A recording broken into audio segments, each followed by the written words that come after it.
നമുക്കറിയാം കഴിഞ്ഞ ദിവസം അറസ്റ്റിലായ ദേവസ്വം ബോർഡ് മുൻ അംഗം KP ശങ്കരദാസിനെ റിമാൻഡ് ചെയ്യുമെന്നാണ് മനസ്സിലാക്കാൻ കഴിയുന്നത്. ആരോഗ്യസ്ഥിതി മോശമായതിനാൽ വിജിലൻസ് കോടതി ജഡ്ജി ആശുപത്രിയിൽ എത്തിയാണ് ശങ്കരദാസിനെ റിമാൻഡ് ചെയ്യുന്നത്. അതുമായി ബന്ധപ്പെട്ട് നമുക്ക് ലഭ്യമാകുന്ന വിവരങ്ങൾ എങ്ങനെയാണ്?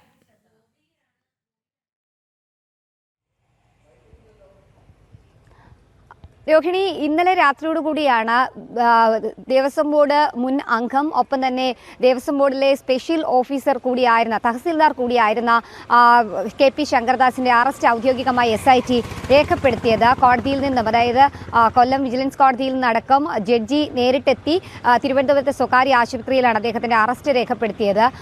മജിസ്ട്രേറ്റിന് മുൻപിൽ ഹാജരാക്കിയതും കോടതിയിൽ വെച്ച് ആശുപത്രിയിൽ വെച്ച് തന്നെയാണ്. ഇതിനുശേഷമാണ് ഇതുമായി ബന്ധപ്പെട്ട റിമാൻഡ് റിപ്പോർട്ട് ഇന്ന് കോടതിയിൽ സമർപ്പിക്കാനൊരുങ്ങുന്നത്.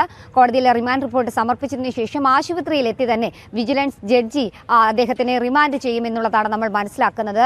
കഴിഞ്ഞ മണിക്കൂറിലൊക്കെ തന്നെ അദ്ദേഹത്തിന്റെ അറസ്റ്റ് രേഖപ്പെടുത്തിയെങ്കിൽ പോലും സ്വകാര്യ ആശുപത്രിയിലെ പ്രത്യേക മുറിയിൽ അദ്ദേഹം തുടരുകയാണ്.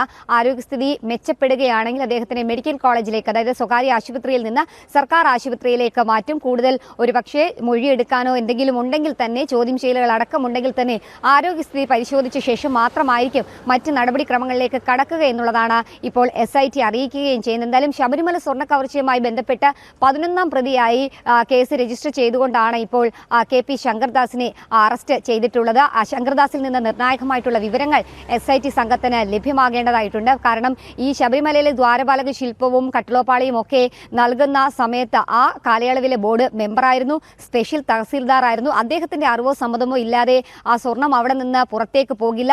ഉണ്ണികൃഷ്ണൻ പോറ്റിയുമായിട്ടൊക്കെ ഇദ്ദേഹത്തിന് അടുത്ത ബന്ധമുണ്ട് എന്നതടക്കമുള്ള കാര്യങ്ങൾ മുൻപ് കണ്ടെത്തിയൊരു പശ്ചാത്തലം കൂടി നിലനിൽക്കുന്നുണ്ട്. ഈ ഘട്ടത്തിലാണ് KP ശങ്കരദാസിന്റെ അറസ്റ്റ് നിർണായകമായി വിലയിരുത്തപ്പെടുകയും ചെയ്യുന്നത്. ആ ഘട്ടത്തിലാണ് ഇന്ന് റിമാൻഡ് ചെയ്തുകൊണ്ട് കസ്റ്റഡി അപേക്ഷ അടക്കം നൽകാനുള്ള നടപടിയിലേക്ക് SIT ഒരുങ്ങുകയും ചെയ്യുന്നത്. അതിനുശേഷം കസ്റ്റഡിയിൽ വാങ്ങിയ ശേഷമായിരിക്കും കൂടുതൽ ചോദ്യം ചെയ്യൽ അടക്കമുണ്ടാകും. എന്തായാലും അദ്ദേഹത്തിനെ ചോദ്യം ചെയ്യുന്നത് വഴി ഒരുപക്ഷെ ആരോഗ്യസ്ഥിതി തൃപ്തികരമാണെങ്കിൽ, ചോദ്യങ്ങളോട് അദ്ദേഹം പ്രതികരിക്കുകയാണെങ്കിൽ അത് CPM-നെ സംബന്ധിച്ചിടത്തോളം, CPI-യെ സംബന്ധിച്ചിടത്തോളം, സർക്കാരിനെ സംബന്ധിച്ചിടത്തോളം വലിയ രീതിയിലുള്ള പ്രതിരോധം ഉണ്ടാക്കുമെന്നുള്ളതിൽ സംശയമില്ല. പ്രത്യേകിച്ച് ശബരിമല വലിയ രീതിയിൽ തിരിച്ചടിയായ തദ്ദേശ തെരഞ്ഞെടുപ്പ് തോൽവി, അതിന് പിന്നാലെ ഇപ്പോൾ നിയമസഭാ തെരഞ്ഞെടുപ്പ് വരാനിരിക്കുന്നു. മുഖ്യമന്ത്രിയുടെ ഒരു പ്രിയപ്പെട്ട നേതാവ്, ഒരു ഇഷ്ടക്കാരനൊക്കെയായ ശങ്കരദാസിലേക്ക് ഈ അന്വേഷണം എത്തുമ്പോൾ അത് സർക്കാരിനെ സംബന്ധിച്ചിടത്തോളം വലിയ രീതിയിലുള്ള കുരുക്ക് മുറുകുകയാണ് എന്ന് പറയേണ്ടിയിരിക്കുന്നു. അത് മറികടക്കാൻ ഏതെങ്കിലും തരത്തിലുള്ള നടപടികളും ക്യാപ്സ്യൂളുകളും ഇനി സർക്കാർ നടത്തുമോ എന്നുള്ളതാണ് വരും മണിക്കൂറിൽ കണ്ടറിയേണ്ടത്. എന്തായാലും നിർണായകമായിട്ടുള്ള കോടതി നടപടികൾ ഇന്ന് KP ശങ്കരദാസ് നേരിടേണ്ടി വരും. രോഹിണി,